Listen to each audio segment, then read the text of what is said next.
Hello दोस्तों, dictation start होगी 3 second बाद। स्टार्ट। सन 1961 की जनगणना के अनुसार भारत में 1652 बोली भाषाएं थीं, जबकि हाल की एक रिपोर्ट के अनुसार केवल 1365 मातृभाषाएं बची हैं। विराम।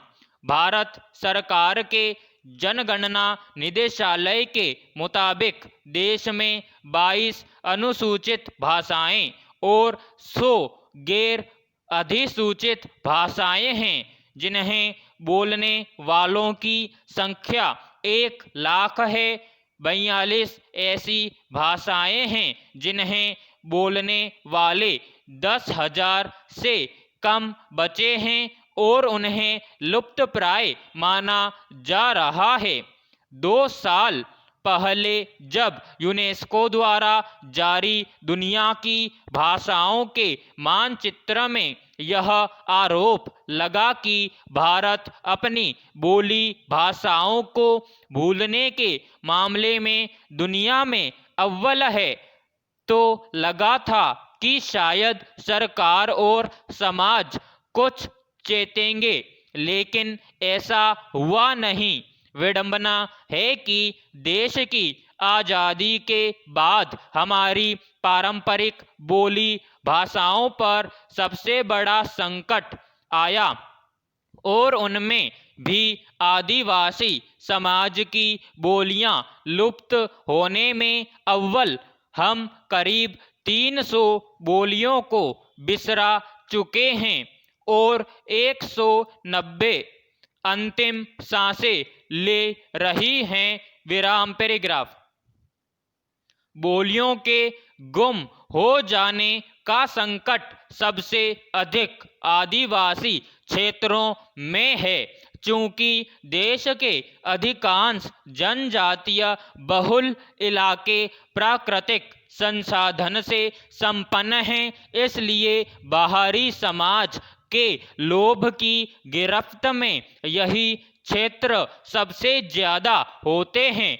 हिंसा, प्रतिहिंसा, विकास और रोजगार की छटपटाहट के चलते आदिवासियों के पलायन और उनके नई जगह पर बस जाने की रफ्तार बढ़ी तो उनकी कई पारंपरिक बोलियां पहले कम हुई और फिर गुम हो गई। एक बोली के लुप्त होने का अर्थ उसके सदियों पुराने संस्कार, भोजन, कहानियां, खान पान सभी का गुम हो जाना है। प्रत्येक बोली भाषा समुदाय की अपनी ज्ञान श्रृंखला है। एक बोली के विलुप्त होने के साथ उनका कृषि, आयुर्वेद, पशु स्वास्थ्य, मौसम, खेती आदि का सदियों पुराना ज्ञान भी समाप्त हो जाता है।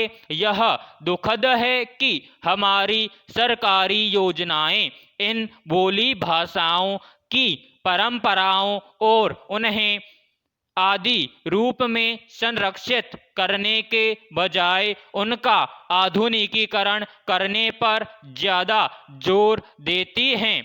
हम अपना ज्ञान तो उन्हें देना चाहते हैं, लेकिन उनके ज्ञान को संरक्षित नहीं करना चाहते।